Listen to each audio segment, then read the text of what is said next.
Ja, der Knecht kommt zum Bauern und sagt zu ihm: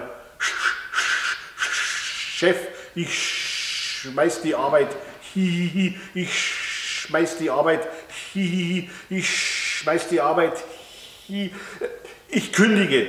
Ja, warum das? Ja, wegen der vielen wegen der vielen wegen der vielen wegen dem Stress.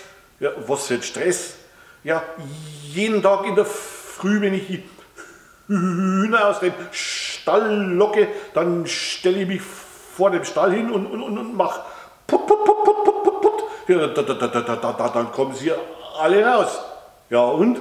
Ja, und abends, wenn ich die Hühner wieder in den Stall reinlocke, dann gehe ich in den Stall und sage put, put, put, put, put, put. Ja, da kommen sie alle rein. Ja, und? Ja, bis auf ein Huhn, das geht nie rein. Ja, und? Ja, dann gehe ich raus zu dem Huhn und sag zu dem Huhn, wenn du nicht sofort reingehst, dann hau ich dich kaputt, put. Dann kommt die anderen wieder raus.